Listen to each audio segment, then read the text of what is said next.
Recently the Cleveland Indians pitcher, Corey Kluber, was the first player to wear partially 3D printed cleats in a Major League Baseball game. Wiivv launched a Kickstarter campaign for custom 3D printed sandals around the same time. 3D printed footwear is starting to appear more in the footwear industry. However, the vast majority of 3D shoes on the market are mostly produced with conventional manufacturing techniques. Most shoes are only partially 3D printed, such as soles or the inserts.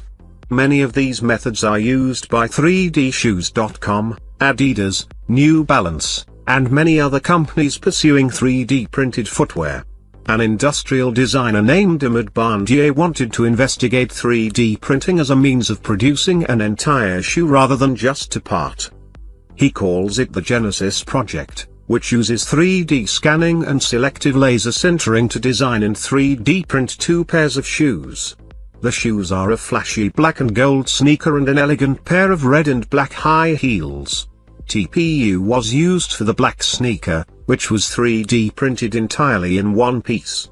The gold embellishment, however, was manufactured using lost wax casting from a 3D printing mold. The gold part can be removed and replaced so wearers can customize their shoes to their liking.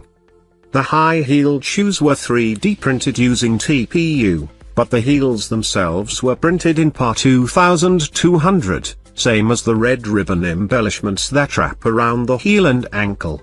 Ndiaye decided to go with selective laser sintering because it offers a greater level of precision and detail, as well as good durability.